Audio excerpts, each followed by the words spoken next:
guys. Hello. We're back.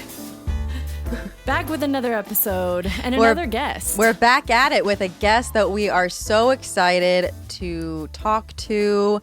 He goes by the Witch Doctor because we're going to be talking about magic mushrooms and to, I guess skirt by taboos. We're choosing, or he's going anonymous just to, keep things chill.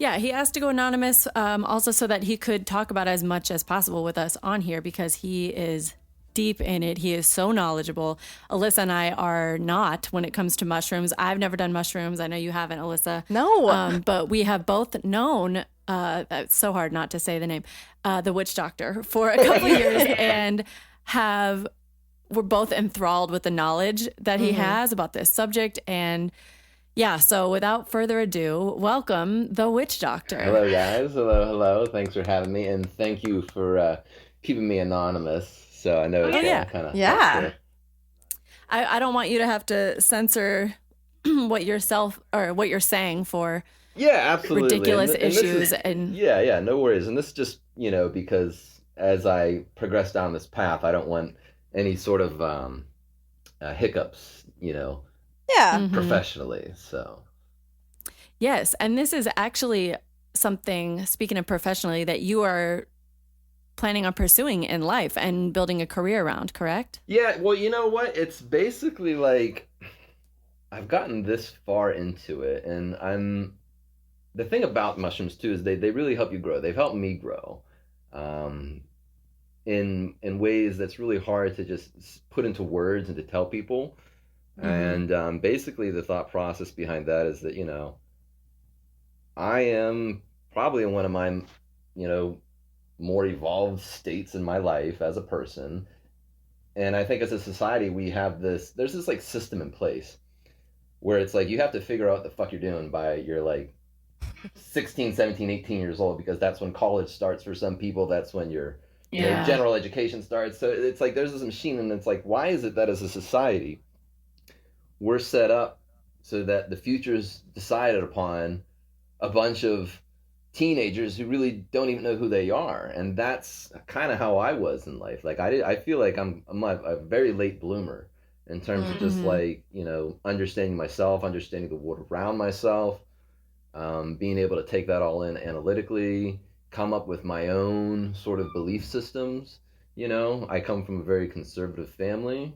So that was something, that was something that was kind of hard, in terms of like breaking through. I remember when I tried weed for the first time, I felt like so ashamed of myself because, I told myself that I was never going to do any sort of substances, but then, as I've experimented. Life happens. Yeah, it was, just life happens, you experiment with things, whatever. And then I realized, this stuff's not so bad, Yeah.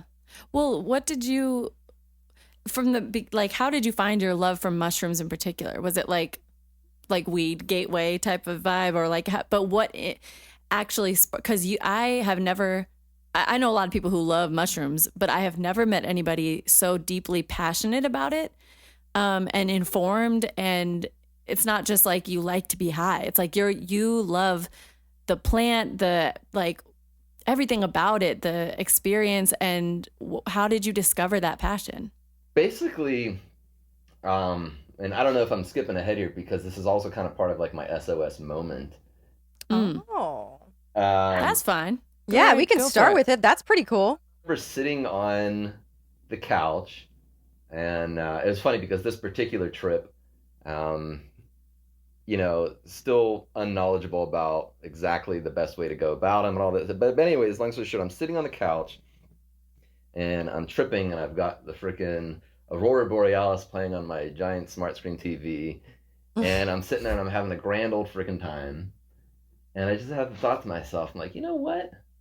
Why don't I just try and figure out how to grow these things myself instead of trying to always hustle around or find somebody that, knows somebody that has them and pay them money to get it. And why don't I see if there's a way that I could, learn how to grow these myself? And thank God for the World Wide Web, because that's pretty much where I got all of my And how information. long at that point were you taking mushrooms? Like how involved in that world were you at that point? At that point, I had probably tripped a total of like, boy, I want to say, oops, sorry, I bumped something. I want to say maybe 5 times, 6, 7 times, maybe tops. Okay.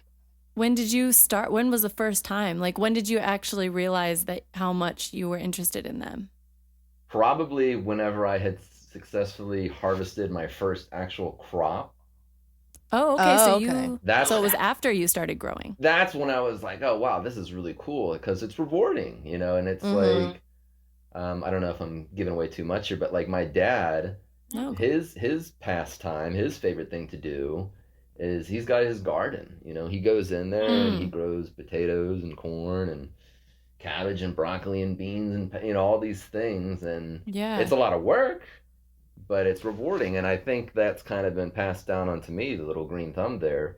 There's Mm-hmm. something about giving life, and because that's what it is. It's you're essentially creating life in a way, Mm-hmm. harvesting it and enriching your own, and there's something really rewarding about that.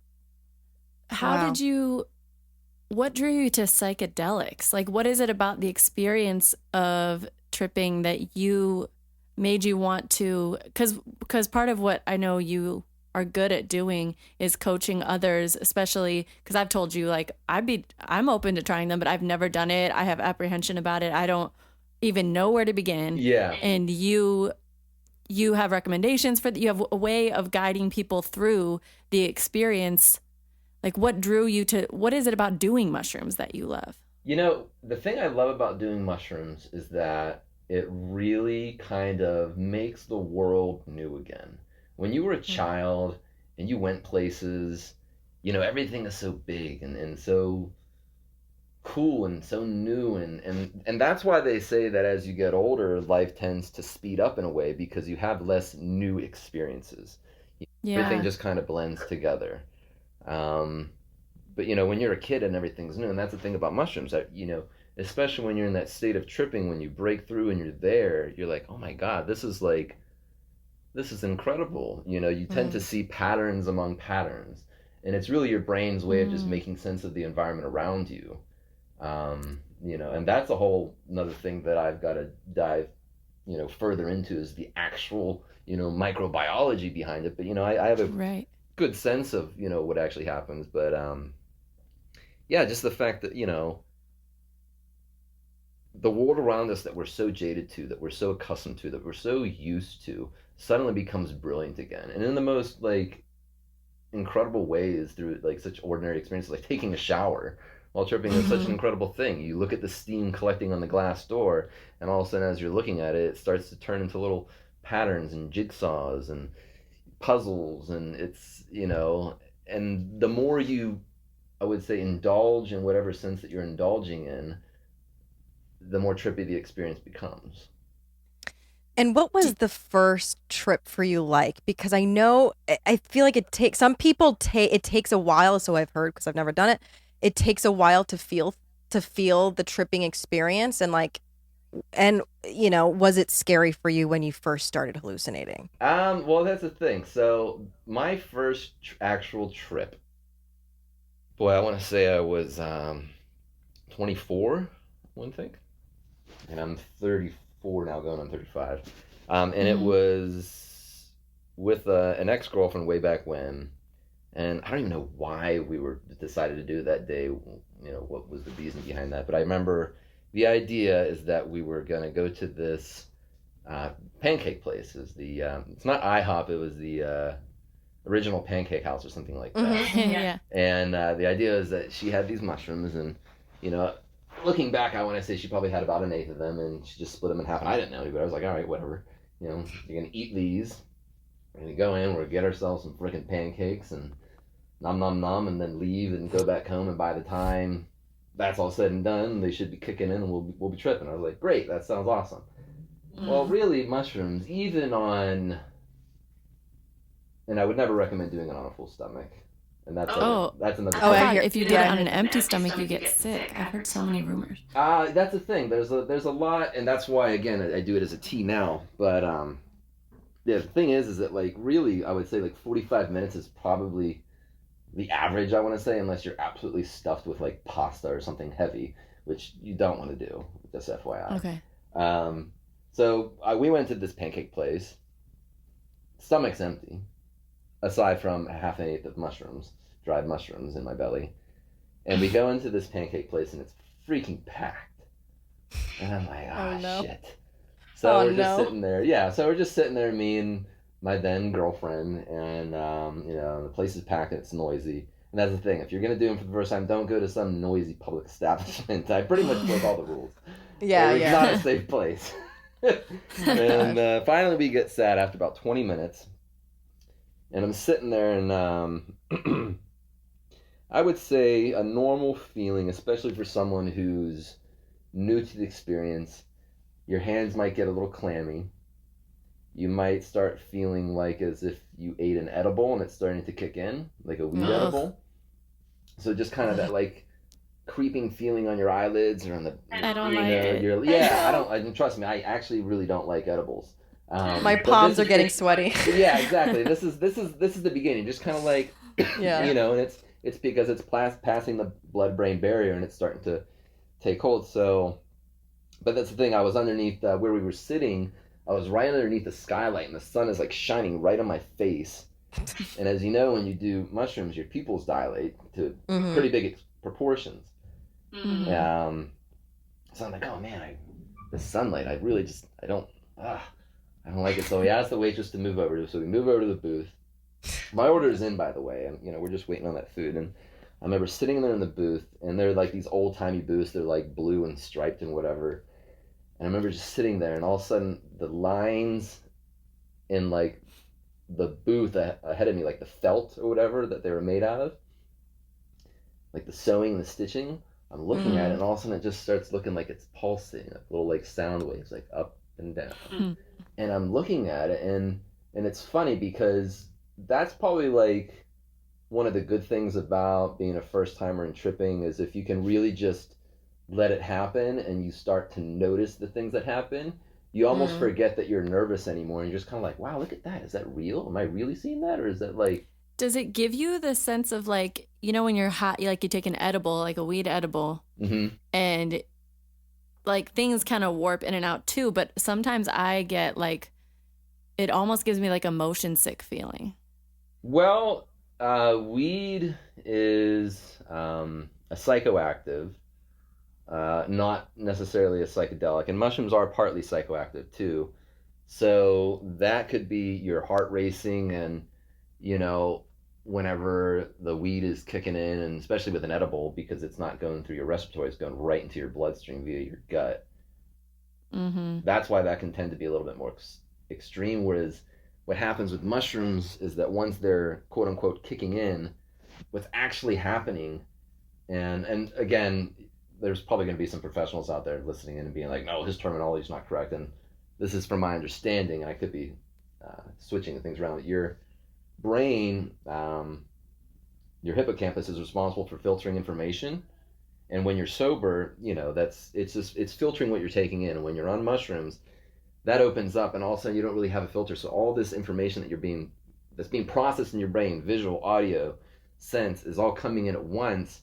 And that's why I say it depends on what you're doing. So if you're looking at something, if you're studying a pattern, all of a sudden those patterns might start moving around. If you're listening to a song, you're really going to dive into that song. And if you're taking a shower, man, that's going to feel like the most relaxing shower ever. So it's really depending on what you're actually doing. So at that moment, I'm sitting there in the booth, staring at the booth across from me, and it's starting to like breathe up and down, and then all of a sudden, bam, I am tripping, and I am tripping balls. And I'm in this packed freaking restaurant, and all of a sudden, as soon as that moment hit me where I'm like, oh man, I am tripping. I know that I'm tripping because I have never felt this way before. The food hits the table. Okay, thank you, miss, whatever, And it's funny, you do your best to try and sound sober, and it's sounding like you're on drugs anyway. Right. And I remember thinking to myself, because there's this pancake in front of me, this blintz, if you will. And I remember thinking, hey, okay, just eat the pancake and look normal, and that's all you got to do. But what I felt like my body was this giant crane construction thing and there was a little guy in my brain operating it, and that little guy had no idea what the hell he was doing. Oh my So God. I'm very clumsily grabbing my fork and my knife, and you get very like giggly. So I'm like laughing while I'm doing this. And I can only imagine what I look like to the rest of the people there in this busy pancake place, laughing as I'm clumsily trying to get this piece of blintz into my mouth and getting it all over my face. Blintz. Yeah, exactly. Was she experiencing the same thing at the same time? You know what? I can't even answer that because I was so just like trying to keep a hold of everything. And then she, I think she was, but I think she is at the time was a lot more experienced than I was, so it wasn't like so disorienting, I guess, for the lack of a better word.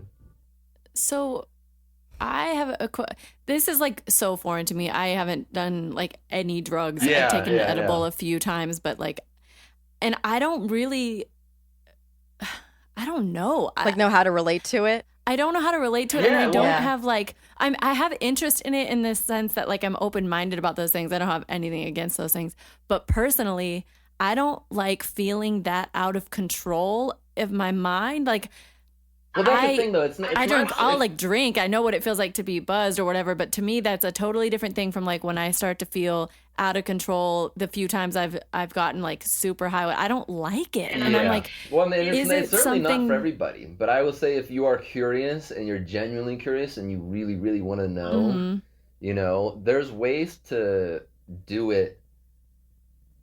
I mean, safely. Obviously, you want to do it safely, but there's ways to kind of gauge it. There's ways to ease into it, so to say. And this is like microdosing or making a tea out of it, you know. And like my wife, for example, she did do it with me one time, and she only ate like one little tiny one, and it was enough to get her to the point where you're tripping and you're like buzzed in a way with the mushrooms, but you're not like full on like seeing all the crazy patterns. And you know, she saw some of like, I guess the consensus amongst the mushroom community is that everything tends to breathe, and so she was seeing everything breathe.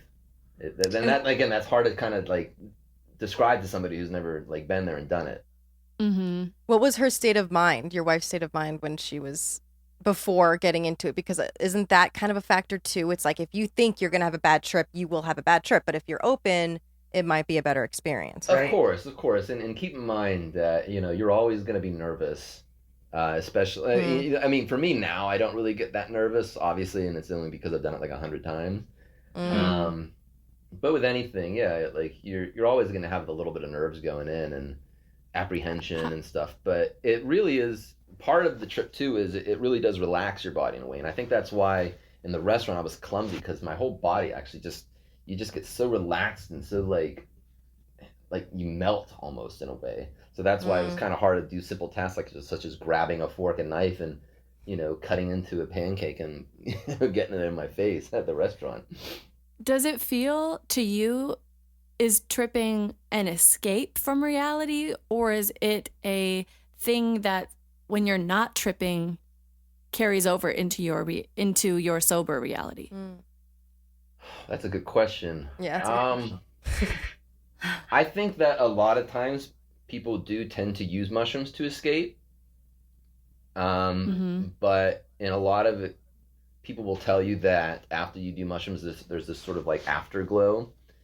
You kind of are able to see a little bit of that beauty in the world around it, even after it's gone out of your system and you're done tripping and everything. Because, you know, you can look at, like I remember the one time I went on a bike ride at the beach and I had drank some tea and I was going and just seeing all the flowers in the ground covering amongst the bike path and, you know, just seeing all those flowers, what appeared to me to be suddenly blooming in real time, but that's because I'm moving and maybe I'm seeing them. And it's just my brain doing its best interpretation of actually taking in the sight of a flower. And I remember on a bike ride after that, going sober, you know, just being able to look and be like, wow, that's actually really beautiful. Like just like the flowers on the ground right there. You know, I think we get so just like lost in our minds that we don't have the time to really just stop and breathe and take in the world around you and like really admire, you know, that like this thing called life is such like a beautiful thing. And that like, and that's what it really is. And that's why I do them personally. Is it's not so much an escape. It's just, you know, sometimes you need to be reminded that like man, just to be alive is such an incredible thing to really be grateful for, you know? It's like a tool to ground you, kind of. Like, how often do you do it? It depends, you know, like during this quarantine, I've done it twice, and that's only Mm. because I'm finishing up on a harvest right now, and I like to test my Oh, crop, if you will. But That's sometimes, another thing. Oh, sorry, go no, ahead. no, no, absolutely, go ahead. Well, I just wanted to ask you about like the, your experience as an actual biologist, botanist in the field, so to speak, where like the differences between different strains and you've created your own strains Well, and that's actually another thing too. I was looking into that more, and actually, I probably didn't create my own strain because to truly create your own strains, you need to go at a macroscopic or a microscopic level. mm, You need to practice some good microscopy, as they say, and you would have to actually go into like the molecular level of the spores and have them fuse together. So that's actually like a harder okay. thing. And then genetics get in the way of that too. wow. So really, what I probably did, because what Molly's referring to right now is just collecting the spores from one strain in another strain, mixing them up, and then using that to create a new strain. Actually, what probably happened was the spores from one of the strains probably ate the spores from the other strain, and that's what I was left with. So Well, Still, so that's do you know fascinating. do you yeah, notice a difference between strains, like a very distinct, like you are you able to, for example, are you at a point where like you could go on a trip and then be like, oh, this was this strain just from your trip? maybe. I mean, it depends because I've tried. Let's see here. Golden Teachers, Brazilians, Cambodians, Van Huafenon, B plus, and what else have I tried? So it's pretty similar, I guess, to the weed community to Yeah, kind of absolutely. like correlate. Yeah. That's a good way to look at it, is because like weed is all weed, you know, but there's indica, which actually is a type that grows in colder climates, and sativa, a type that grows in warmer climates, and each of those substrands has substrands amongst it, and are Mm-hmm. responsible for making you feel a certain way. And yeah, it's essentially that. But what's even more fascinating about the psychedelic mushrooms is that I would say 99% of all psychedelic mushrooms consumed by everybody is just of one species amongst hundreds of thousands of psychedelic species, and that's Psilocybe cubensis. There's Mm. Psilocybe ovoidocystidiata, there's Psilocybe mexicana, there's Psilocybe azurescens, which is actually one that I really want to get my hands on, the azurescens, because that's supposed to be the most potent of the psychedelic varieties. So Jeez. what are, it's very, a lot of it, like we said, is really taboo in the world and, legally and in science and all, but it is a scientific, it's a plant, like you're studying it. So Yeah, well, it's a fungi. what do you see as like the future of it as an industry, I guess, like career wise or yeah. That's a thing because it's really hard to say. I mean, what I would hope it would be a way to extract the psilocin itself and synthesize that in a way for people to microdose to treat And anxiety. what is a silus? Psilocin. Psilocin. Yeah, what is that? So psilocybin and psilocin are very closely related, and psilocybin is actually kind of like an earlier form of psilocin. Psilocin is formed when psilocybin breaks down with an acid. So when you trip, it's not psilocybin that's going into your bloodstream, into your brain. It's your body, especially if you eat the mushrooms, breaking them down with your stomach acid, the psilocybin down into psilocin, and that's what gets in your bloodstream into your brain. So that's actually what makes you trip. So Hmm. if you were to extract that out of the mushroom, that's Mm-hmm. what's going to make you trip. If you just took out psilocybin somehow, which I don't even think it would be possible to extract that by itself, you really wouldn't trip just from that. You would need it broken down into psilocin. Okay, So I'm thinking it's like it's the cap, like I'm trying to like the breakdown, the A lot of people think that like, oh, the stem is what gives you the body high, the cap is what gives you the visual. No, the psilocybin is all throughout the mushroom itself, and it doesn't gotcha. it doesn't matter. so it's been like pioneered in ways like Like, for example, like psycho, what do they call for therapy yeah, and psychedelic for therapy. healing? Psychedelic therapy. Do you know much about that? Not so much. I mean, it's because Or I guess, I have my own psychedelic therapy in a way.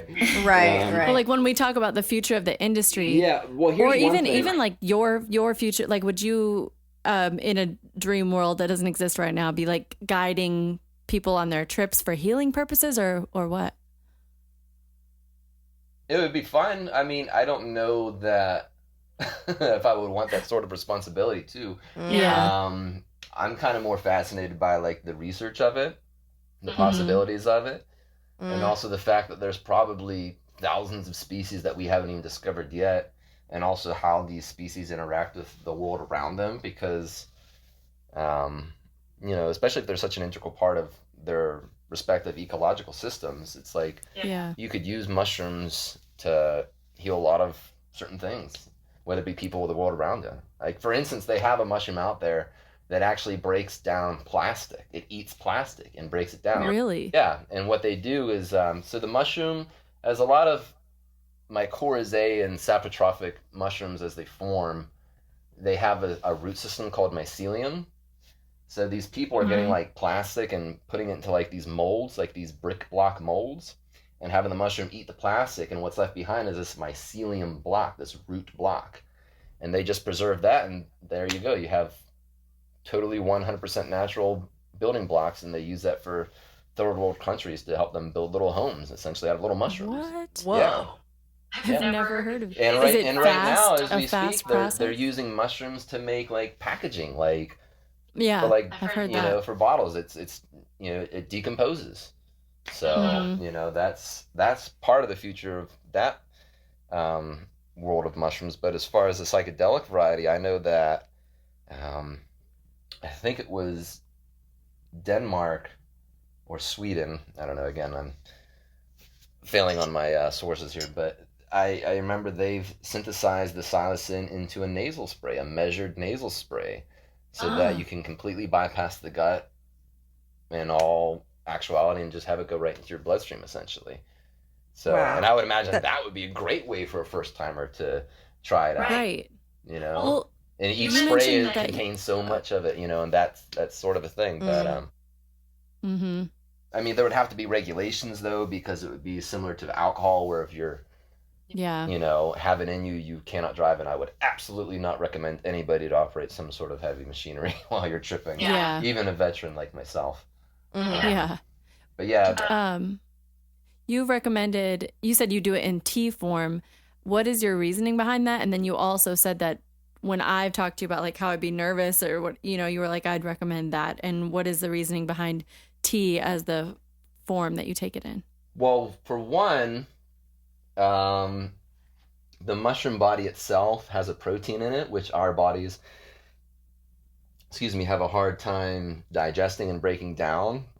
So for some people, they might complain about, a little bit of, I don't want to say nausea, because even I've never really been that nauseous even on like a high dose, but some people have more sensitive stomachs, so they can get a little bit of Mm-hmm. nausea and upset stomach, and that is probably the biggest reason why. The second reason is that I actually, in my experience, feel that you get more out of it in the tea form, because I feel if you eat them, even on a full stomach, I feel like your body only has so much time in your gut to get the active compounds in it out and in your bloodstream, that it's already through you before you can really get the full amount out of it. Whereas when you have it in a tea bag and in a tea form, and you just keep adding a little bit more water and lemon juice being the biggest thing, because like I said, you need the acid to break it down. Mhm. You can Oh, just keep kind of like squeezing out the psilocybin and psilocin out of the mushrooms, and extend the experience, or not if you choose to. So you have a little bit more control over your trip in a way. is that an easier way to microdose? Is that how most people microdose?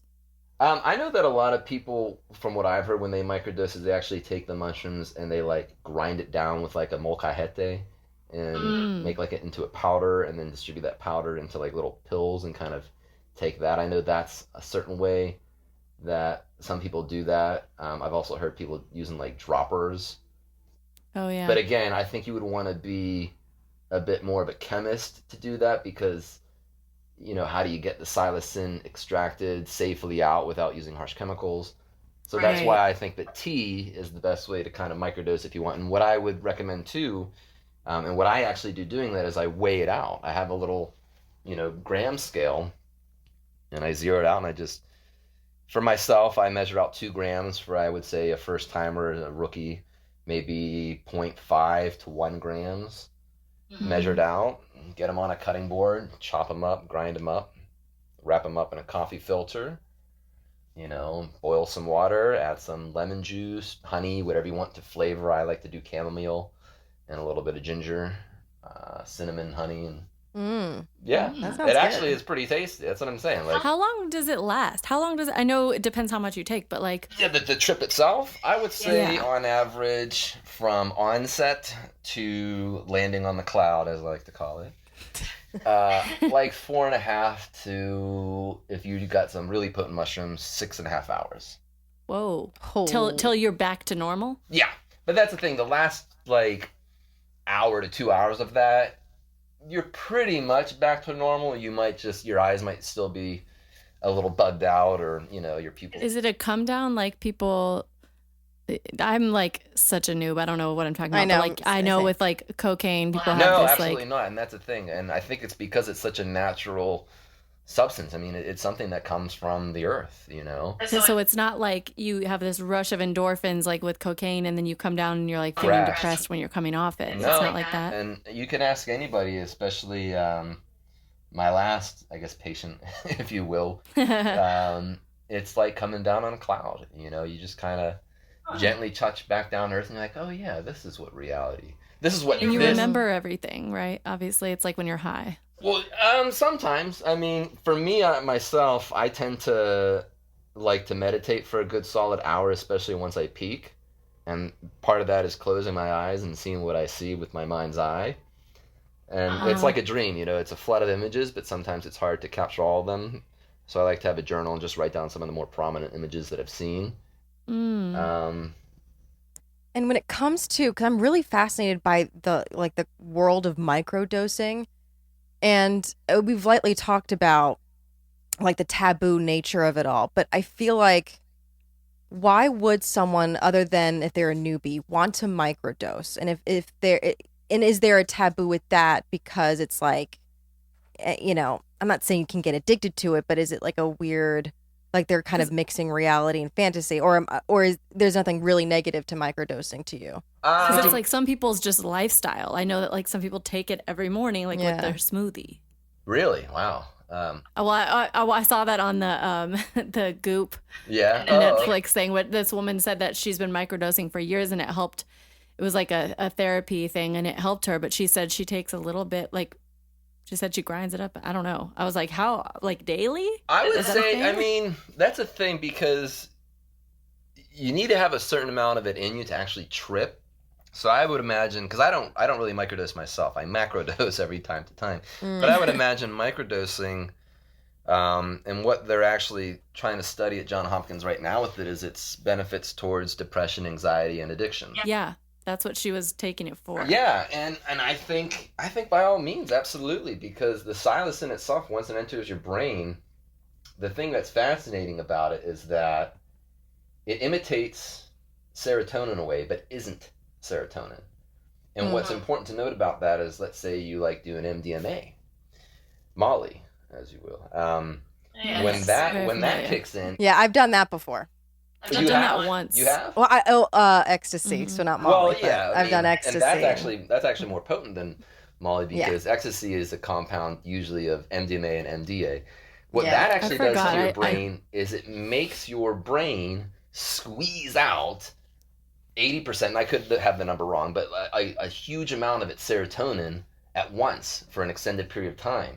So your brain is depleting its own resources of its serotonin, whereas with mushrooms and psilocin, that molecule, that psilocin molecule, imitates serotonin, so it connects to your brain in a way without using up your own serotonin, which is why I think you have this sort of afterglow, because for that time you actually weren't using as much serotonin as you would need to use to have this incredible auditory visual experience, Um, and I feel like it almost like, I feel so fresh and clean and new every time I do it afterwards. I feel like a new person. You don't, there's no type of, like you're talking about the afterglow, there's no type of hangover feel? I really don't think so. I mean, I would think that in order to have some sort of a hangover, you would have to do an incredible amount. Yeah. And you would never want to do that anyways. You just, once you're there, you'll know your limits. Yeah, yeah. So has your wife, you said she's done it with you before, but she doesn't regularly, like she's not done it very many times. No, is that right? yeah, no. And that's her own thing. And, she has anxiety about that. And that's just it.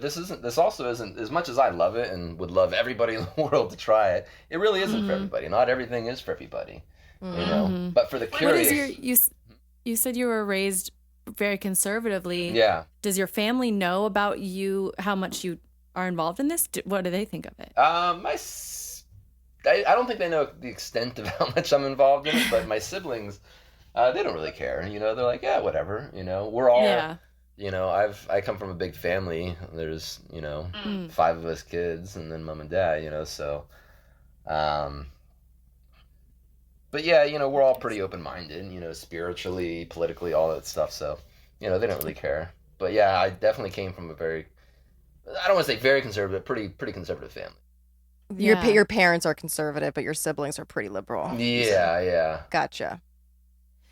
So what, like, do you have, I'm sure, but you've done this for years and years, but like, I would like to hear about some things like that stuck with you through your trip into your sober life that actually like dictate part of your life philosophy. Like, cause I know this is a deeper thing for you. It's not just, like you said, it's not an escape for you. Because I'm very interested in the things that carry through into, do you learn these like lessons that when you come back to earth, so to speak, that you're like, that's real, that's valuable, and I'm going to carry that with me? Absolutely, absolutely. For instance, on my very last trip, actually, it was a wonderful time. Or I'm sorry, 2 trips ago.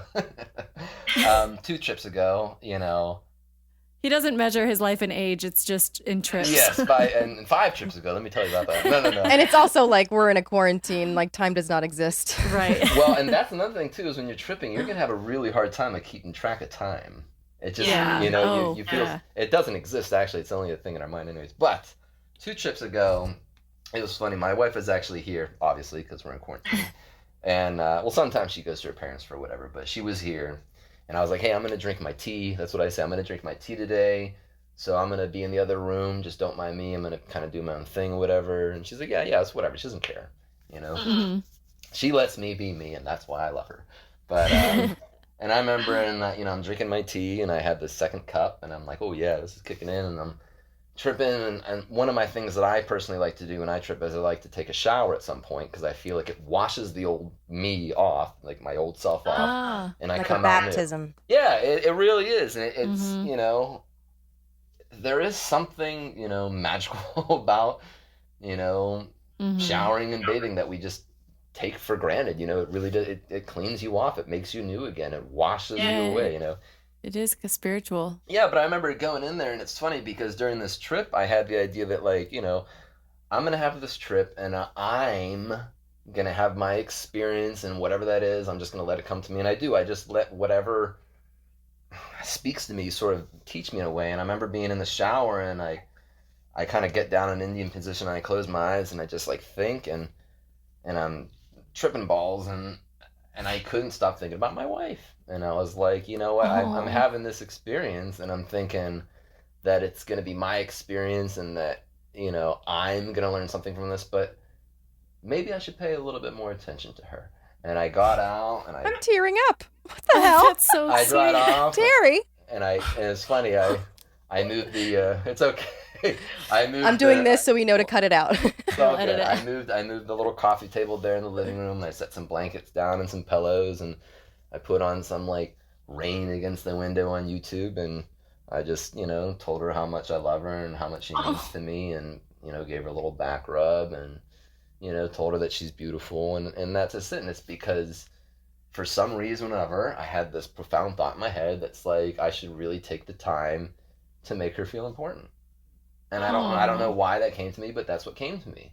And then there's other trips where I'll be sitting, I'll be like, I really ought to meditate more. This is really healing me right now by just closing my eyes and being silent and just existing. And that's something that the mushrooms has taught me is that, again, I've said this before and I'll say it a million times. And I think Alan Watts is actually the one that's quoted as saying this. And it's, we all get so caught up in accomplishing something that is above us that we forget to just live.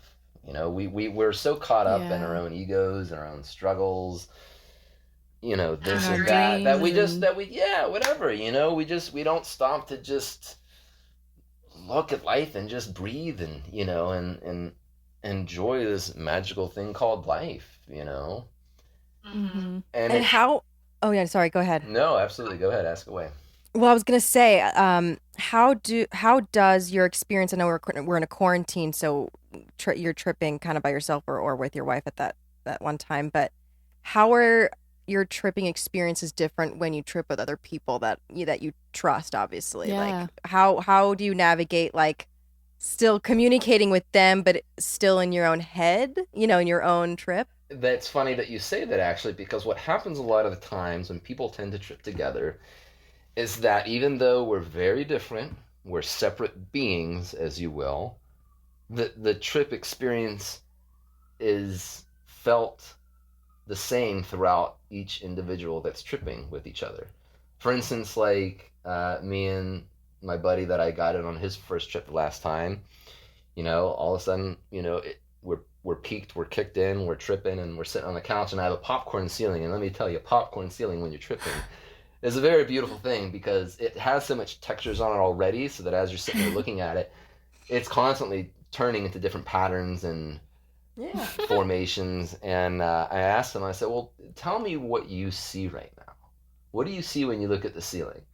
And he was like, oh, it looks almost like a couple gears in a clock that are moving or ticking, and there's something. And as he was saying that, I was seeing that. And I told him, and then I started telling him, well, what I see is when I do see that, but as I look further down, it almost looks like two Egyptian pyramids with all this sand crumbling down through them like a river. And he's like, oh my God, I'm seeing the same exact thing. So, and it just goes to show that even though we're all different, there is some sort of connection that we all share with each other. And, mushrooms kind of reminds you of that in a way, or at least reminds me of that in a way. So my boyfriend in college, he would do mushrooms like once in a while. Obviously I never had, but I remember one time him telling me, because he was doing mushrooms, and my friend and I came in to like his apartment to say goodbye before we went to a party. And afterwards, like the next day, he told me, he's like, Molly, when you guys walked in, your friend, I won't say her name, he's like, her face was like, it was like melting, and it was terrifying, and it was a demon, and you had these stars emanating from you, and you were like glowing. And I've heard people talk about, I mean, obviously he had feelings for me and not for her, but he's like, I can see people's like essence when I'm. Yes, absolutely. I remember one time I looked at my wife's face, and she looked like, when people do on Cinco de Mayo, they paint their faces like skeletons, and they do like that's what her face looked like when I looked at it. And it's weird because it's not like, when I say that, you probably think in your head that like I look at her and that's what I see and that's all I see. No, it was almost as if that was like an alter image that was layered over or underneath her own image. So I was able to see that if I focused on that, and if I didn't, I would see her. Like, for instance, I know that when I look at myself in the mirror, I tend to see like tribal markings on my face. Interesting. And I don't know how to describe it. Is it the same every, like, you repeatedly see that in yourself, or have you seen that in your wife on multiple trips, or is it like each one different? I tend to repeatedly see that.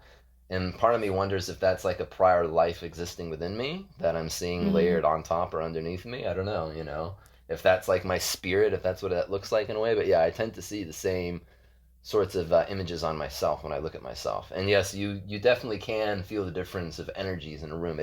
You're opened up to the world around you in such an incredible way.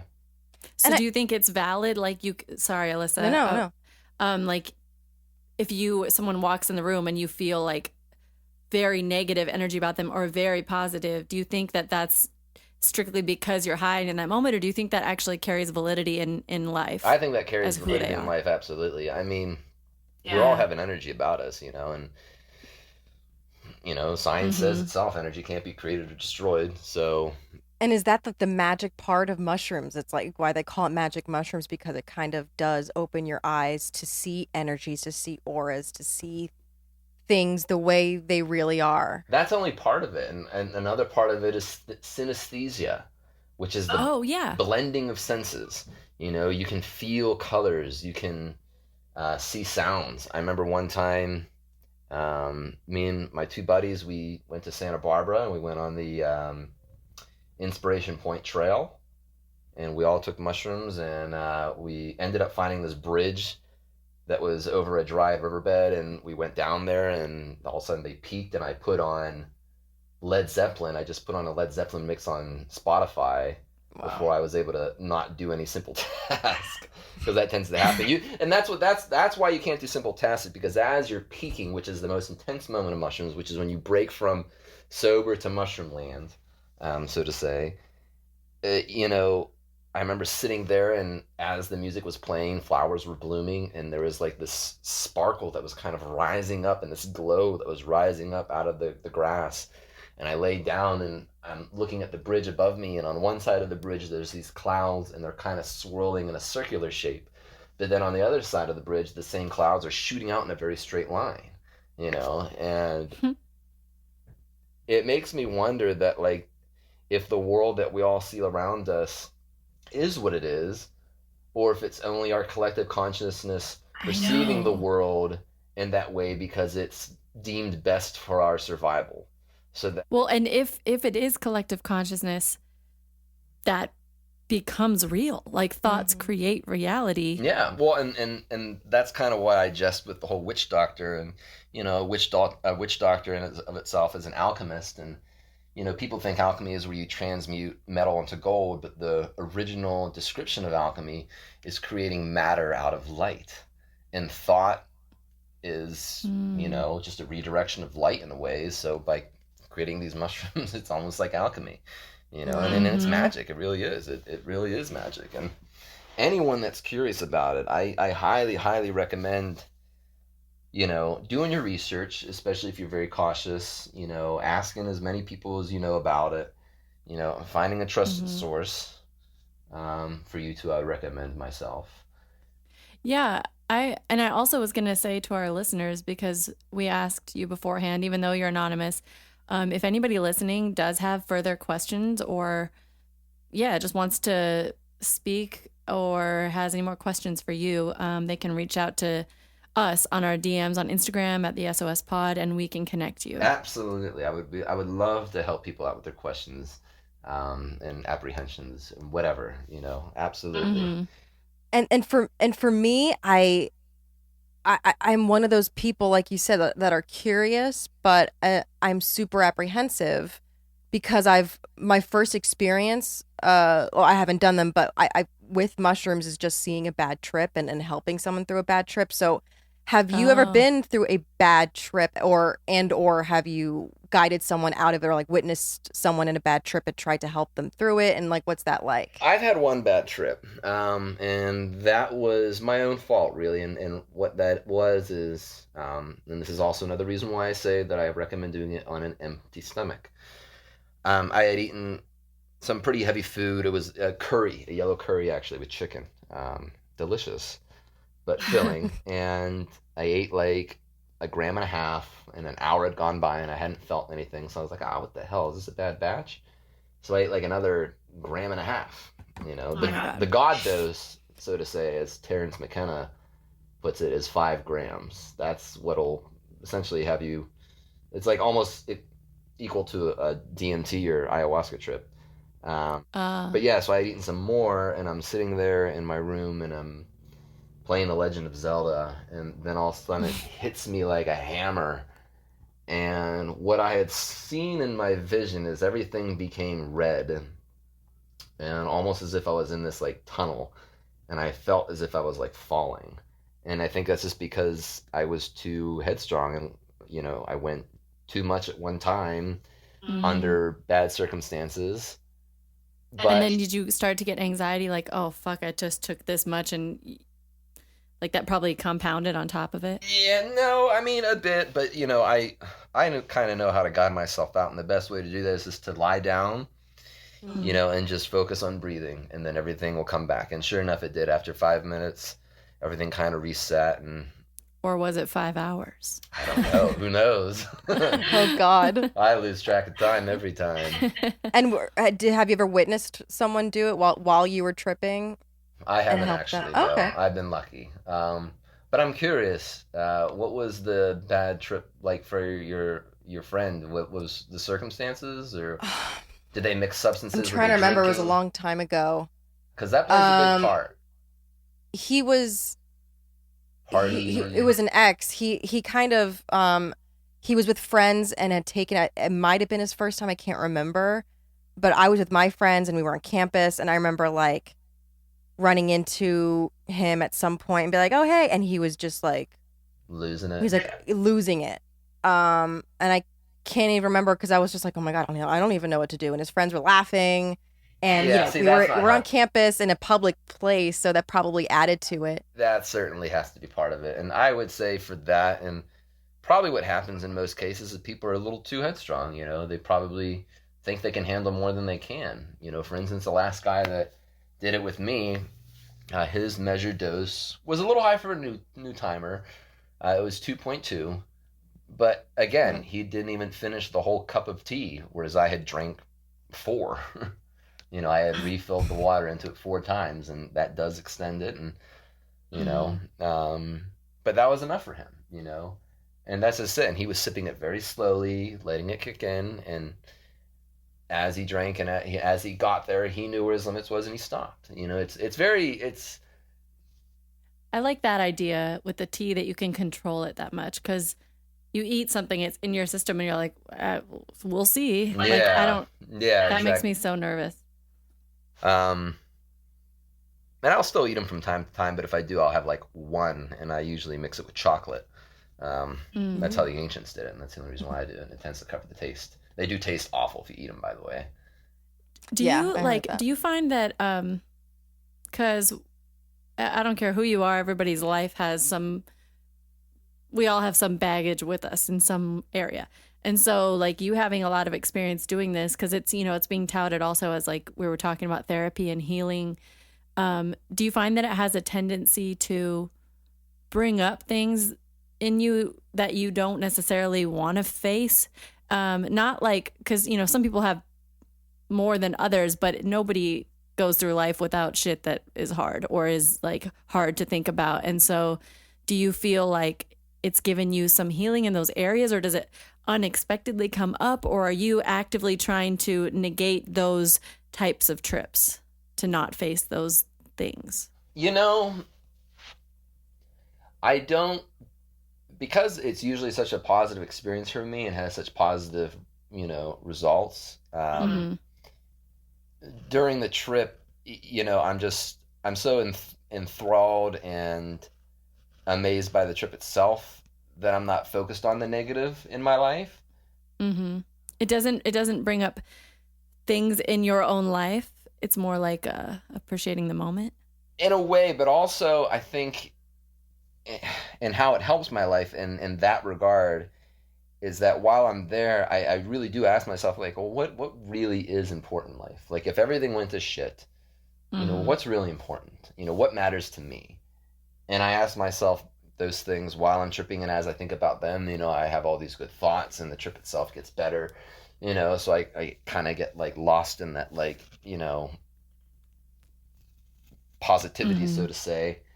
And that does kind of carry on with me, and whenever I'm sober, is that I really reflect on that. And I go, yeah, when I was tripping, this is what I thought about.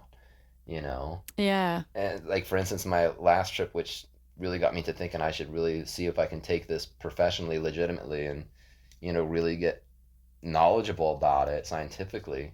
How can I use this to make the world a better place? Yeah. So when you say that, like, what are your steps? You've talked a little bit to Alyssa and me about it, but Right now I'm how do researching you do that? because, like, basically in order to become like a mycologist, there's really no undergraduate degrees for it, so you would want to study like maybe either biology, microbiology, environmental sciences, and then from there you can look at graduate programs for that focus on mycology. But really, Mycology is just the study of mushrooms. mushrooms, fungi, lichens, and molds, or Okay. lichens, some like to say. Yeah. Because Yeah, you probably, I mean, you have to, I don't know. My dad's a botanist, and so that's like to, you could probably study botany too, and broadly. go from there into Yeah. mycology too. Absolutely, That's what I was wondering. Because then you can like narrow down, well, I know with botany, like what type of climate, you study botany in general, and then it's like, I like subterranean climates or Mediterranean climates, and you kind of narrow down the types of plants you become specialized in. I don't know. So then that's kind of where I'm at right now. I'm just kind of in the beginning stages of like, all right, well, exactly, what is the route I want to take, and for me, I'm more, like I said, I'm more interested in the research and discovery of new species. Mm-hmm. I just like the idea of my office space being the great outdoors. So I think Yeah. that's a big part of it, and that's what's important to me. I grew up with 50 acres of woods in my backyard, and whenever I was a kid, that's how I would spend my time. So In Pennsylvania? yeah. Oh, well, I guess you're anonymous, but there's a lot of people that live in Pennsylvania. It's okay. I know who he is now. I've been to Pennsylvania and I've heard that voice. Huzzah, you've been had, sir. Got him.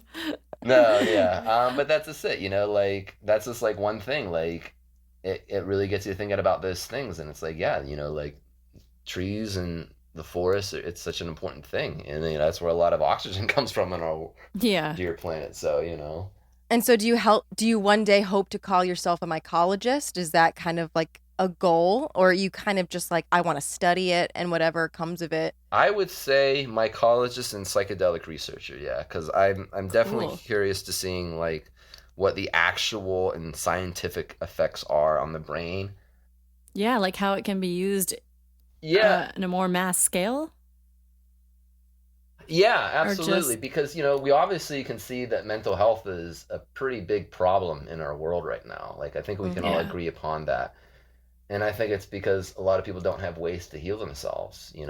If it weren't for mushrooms, I don't think I would have been the me that I am now. It really has helped me grow into a better person, physically, mentally, emotionally, spiritually. Like, I've developed my own spirituality through this. Mm-hmm.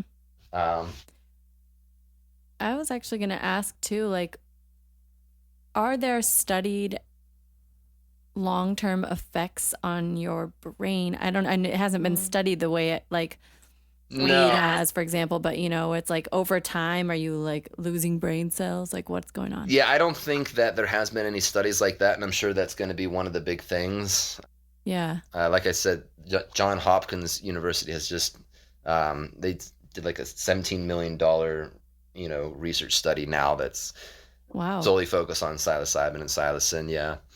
So I'm sure they're going to look into that. Mm-hmm. And would you go to John Hopkins? Would you try and study there at all? Maybe later, yeah. I mean, I would have, again, in order to approach the mycology field, you have to have knowledge in chemistry and microbiology, cellular biology, because, really mushrooms also exist at the molecular level. Their spores are so tiny, and that's what, makes them grow. And that's just it. There's spores all around us, and we don't even know. Like, mushrooms are already a big part of the world that we don't even know it. Like, if you guys like bread, that's mushrooms, yeast. Yeast, yeah. Whoa, that's crazy. Yeah. So, like, if you've ever had an infection and taken penicillin, that's bread mold, penicillium. So, Do you ever think about that when you're high? Oh, yeah. I just think, like, man, mushrooms are such a huge part of us. Of course, yes. Absolutely. I'm high on bread right now. I knew I loved bread for more than one reason.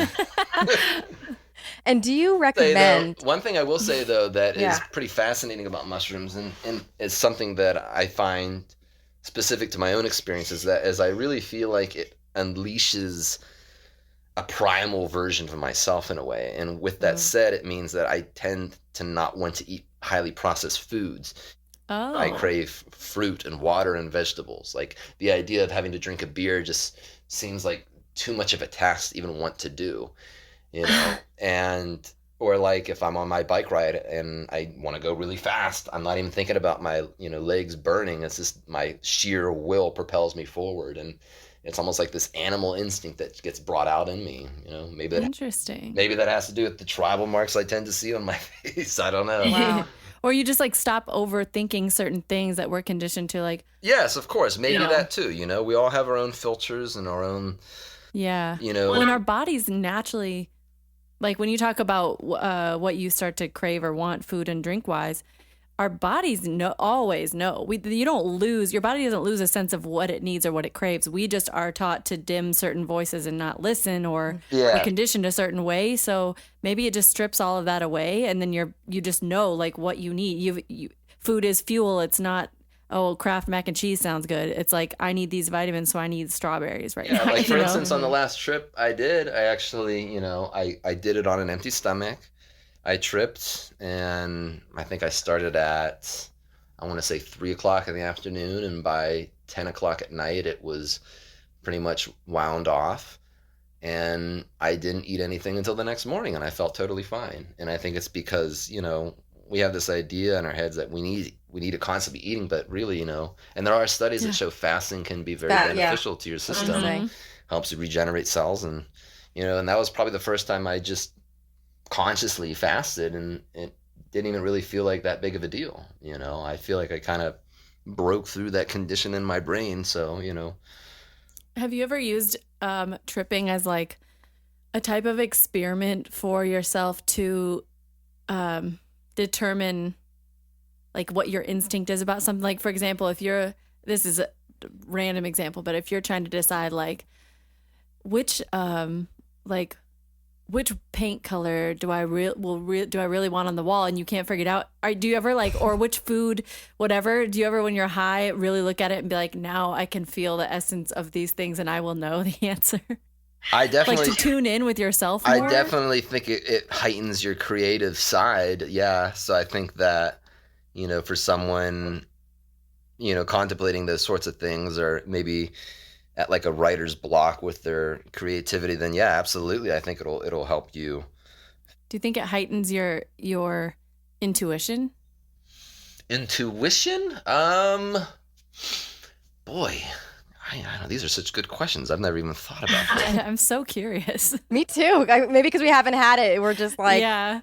Honestly, I'll say this. I think that we are more capable of, healing our bodies, creating our worlds around us than we give ourselves credit for. So I think if you have the intent to have a better intuition, then I think mushrooms will absolutely help you get that way. For me, my intent when I go into, my trips is just washing the old me off and kind of maybe hitting the reset button in a way, and also just, getting back to this wonderful thing called life, and just being able to appreciate, everything that I have. So that's kind of like my intent, and it makes me more, grateful when I come out of it, and I feel more decompressed in a way, But that's just me, a lot of people, and like you said, like, do people do this to escape? I'm sure they do, and it's probably a very wonderful escape. Yeah. And if our listeners, because, we're in a quarantine now, if they're interested in trying this right now, what do you recommend, like a safe way to do this during quarantine? Because I know some people like prefer to be outdoors, and maybe that's not available to them if they're in a very urban environment, if they're in a city and they don't have the nature that we do here. Yeah. Like, how would you say it's like a safe way to kind of maybe explore yourself with mushrooms? I would say just, obviously be inside right now because of the current state of things, and that's fine. I would actually recommend being inside, even if you're an outdoorsy person and like doing them outdoors anyways. But if you've never done them and you want to figure out, how you like them, stay inside. I would recommend setting up a playlist of music that you really enjoy. Make sure you're comfortable. Like, what's your favorite place to chill? Is it on the couch? Is it on the bed? Whatever.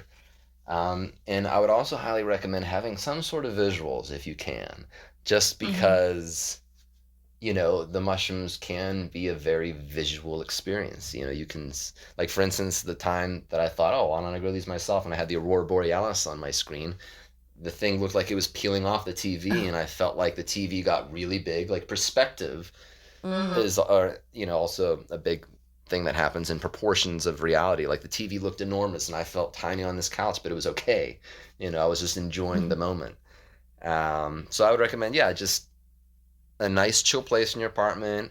Have some water available if you need to, so you don't have to get up. And you said for beginners, like 0.5 grams is like the low. Definitely. Actually, I would probably, if you really want, that would be a good microdose. It might not be enough to get you to the trippy state. I would say maybe weigh out 1 gram, chop it up into a tea, and just sip on it slowly and let it kick in, because it'll kick in, especially if you have an empty stomach. So you put it in a coffee filter, the chunks of mushroom, and then just steep that in water. Yep, and an acid. You need lemon juice. That's probably the most important thing. Lemon, lime, orange juice. Any sort of acidic liquid to How much? Maybe like 2 tablespoons. It doesn't have to be precise, but just enough to. And what I do is, as the water's boiling, I'll go ahead and add the lemon juice and just kind of drop that on the tea bag and just kind of let that start soaking in already. And you want to let it sit for a good 20 minutes too. Oh, okay. Yeah, you want to let it steep for a good 20 minutes. That'll give it time to break all that down, let the chemical reactions that need to happen. And then, yeah. I'm even thinking, like, what would it, like, if someone wanted, like, let's say I did, and I was like, all right, I'm gonna call you via Zoom and we do this. I wonder what a Zoom experience would be like tripping. Man, I mean, I imagine it would be pretty cool. I would say, I would just, as it's happening, I would probably tell you, okay, now, look at the ceiling. Tell me what you see. Do you have any plants in your apartment? Go to those plants and look at their leaves and see what you can see, because you'll see things, Yeah. I remember one time I was out in the woods and I was tripping and I was looking at the leaves, and I swear I could see the water going up into the leaves itself, and like I could see like the life happening inside the tree, and it was just such a wonderful experience. And again, it's like, how much of the world around us are we really capable of perceiving? I know. And I'm under the impression that cats are tripping 100% of the time, all the time. Cats are just constantly tripping. That's just what it is. Animals, by the way, let me tell you, are fucking amazing. Oh, sorry, I don't know about. Oh no. Oh yeah. Feel free. Okay, I could swear. Sweet, I have a mouth like chocolate. Also, like, when the psychedelic mushrooms just out there, are animals in the wild just eating them? What's funny? There actually is this documentary that shows these bears in Russia eating these giant red psychedelic mushrooms and just tripping balls. And it's funny because, as someone who trips, I look at how the bears are acting, and it's totally true. All of a sudden they lay down and they're putting their paws up in the air and shit, and they're just like feeling the trees and rubbing each other, and like they just look like a bunch of bubbling buffoons. You know what I mean? And I think I actually know the variety of mushroom that the bears are eating. It's called Amanita muscaria. And are those intense? They definitely are, and that's from what I've never tried those ones myself. From what I understand, that's more of like a spiritual experience, not so much. It's not something you want to do if you're like, oh, I want to get fucked up and trip balls. Like, that's more of like I want to dig into my soul and do some work. Wait, so they're different mushrooms you'd recommend for that? Yeah, absolutely. And like I said, I'm trying to get my hands on psilocybe azurescens because they're 3 times more powerful than cubensis. So I want to see what I can get. Have you done ayahuasca? I haven't done ayahuasca, but I have smoked DMT. And I also think that by doing that, that's kind of opened up some channels in my brain. So ever since I've done that, my mushroom trips have actually been more intense. Oh, interesting. And I can actually, if I concentrate, I can almost induce a very DMT-like experience, which is definitely very life-altering. See, I want the studies to be done on not like in terms of, what is this damaging your brain permanently? Well, I would like to know that too, but also like there's so much of our brain that we don't actually have access to, or we don't use, I guess.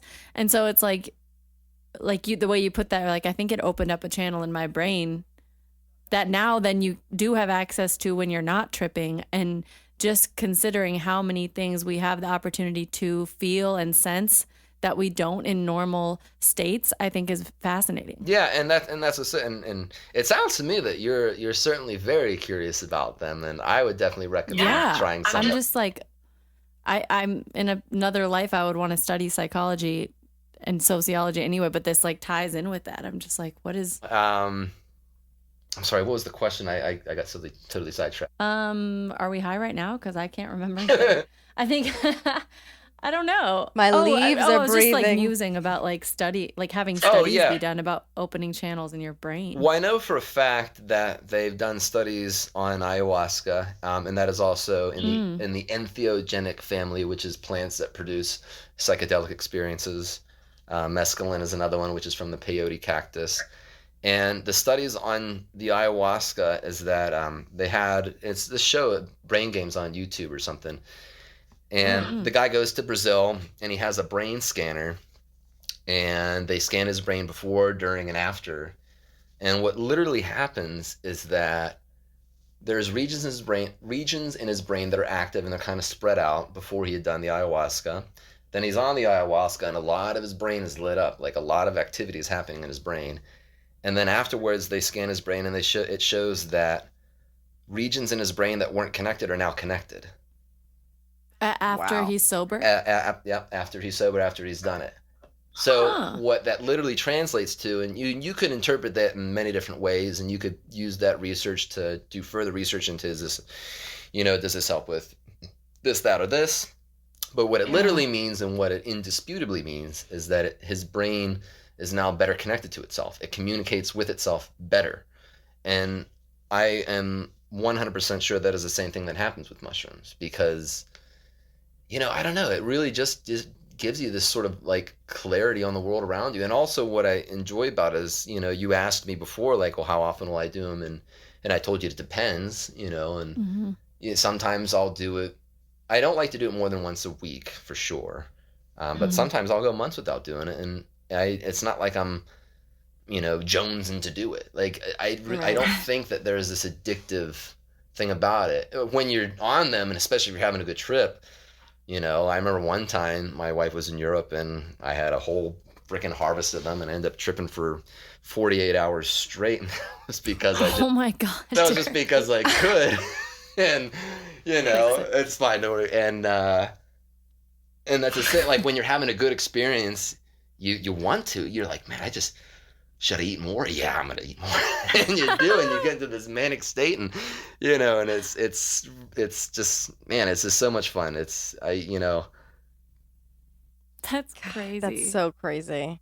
And again, to our listeners, like if you have questions about the different strains and like all this stuff, like please reach out to us so we can like properly. Well, a lot of people tend to get golden teachers. Those are probably like one of the bigger varieties. And by the way, know that all psilocybe cubensis pretty much look the same unless you're getting one of the mutagen varieties, such as albino A+, which is they're all white. Basically, it's just someone grew psilocybe and one of them turned out white and he separated that and just grew that one itself and, spread that gene. So that's all that really means. It's going to have the same effect. Yeah. But yeah, so golden teacher is a good one. That tends to be pretty potent. You tend to have a lot of visuals. Cambodians are probably, if you can find your hands on that, probably the cream of the crop. Definitely very visual, very giggly. And that tends to be most of them. You're going to get the giggles.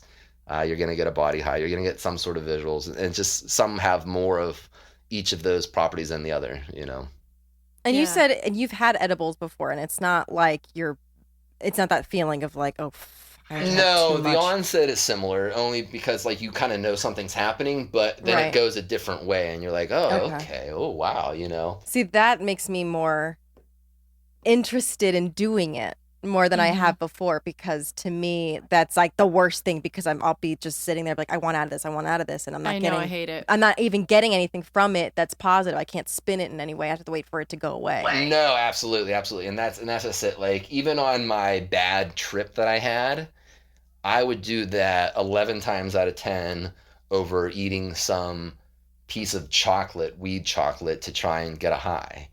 Yeah. Because, and that's just it with edibles, you really don't know how You don't know much. where it's concentrated. Yeah, it could be some hippie with a fucking cooking pan that's got the fucking cannabis oil, and whoop, but when all to this end, oh well, we'll just put, and so you really don't know. Whereas, when you weigh out the mushrooms and you measure it, you know how much you're getting. And honestly, Yeah, even that's if you were to just weigh out a gram and just gobble them all down, I really highly, highly doubt that you would have this, mind shattering, melting experience that would possibly lead you to having a bad trip. Yeah. That would be, if you're going to eat them, you're going to be just fine, Just don't go and eat some Burger King or something afterwards, or, I mean, you won't anyways, but yeah. I'll try. We'll see. Maybe we'll do it together when this is over. And I know we talked to, on our last episode, we talked about ayahuasca with Rudy, and he's another one that I feel like would be another good guide. Oh, absolutely, to be with. absolutely, yeah, and that's just it. And and that's just it. I've done this so many times, and a lot of times I'll have a trip and it'll be fun, and I'll be like, oh, I wish I would have done this a little bit more. So then on my next trip, whenever that is, I do that. Oh, I forgot to take a shower that time. Oh, I should make sure to remember to do that. Oh, I forgot to use my singing bowl. Yeah, which is incredible because sound is such a powerful thing, and they say that music is the highest form of art, and that's definitely true whenever you're on mushrooms. You can really feel the energy behind certain music and just really get lost in it in a way. I like that. Also, weed is such an incredible freaking thing. Weed and mushrooms are like a match made in heaven. Yeah. And weed was the one that helped me get off that ecstasy. Because everyone was like, oh, when you get off, when you come down, it's going to be terrible, terrible. But I was just smoking weed on my come down, and it was like, yeah. But like I said, there isn't really a come down with mushrooms. And the last guy that and again, I keep going back to him, and it's because it was such a great, like, controlled experiment, if you will, just to, see someone who's never done it, who had anxiety about doing it, who was open to doing it, and just kind of like showing him the way. Afterwards, he's showed me a lot of his artwork since, and it's really incredible. And he says that he's just on like a nonstop spree and has been since. And he still hits me up every time and been like, yo, man, like, we got to do that again. It was so much fun. Oh, you got to see some of the things I've been drawing, and Oh my God, that'd be so amazing. I'm not an artist, but that sounds so cool to have like, like the hell do you call it? Easel. A blank canvas and some paints and go to town. That sounds awesome. Well, and one thing that I keep telling myself I'm going to do it, and then I don't do it, is I want to get tracer paper and trace what I see with my eyes or my mind's eye, because you'll see some of the most incredible patterns. Like, I remember the first time I tried closing my eyes on mushrooms, when you close your eyes, you just, you see darkness, you see a lulled light source of sorts if you're in a room with light.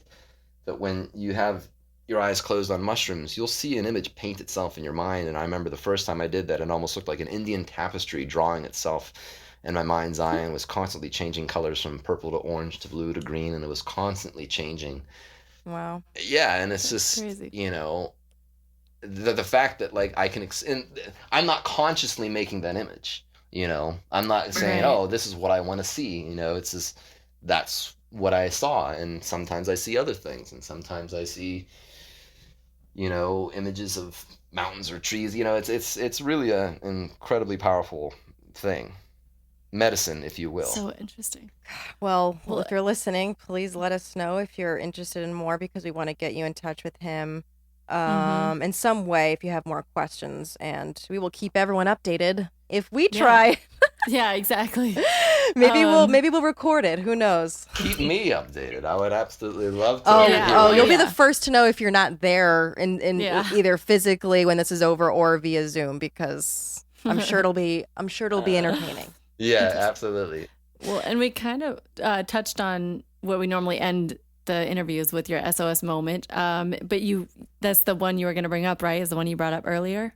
Yeah, where I kind of just was sitting there and I thought to myself, wow, why don't I just grow these myself, so I don't have to find somebody and pay them to have these experiences.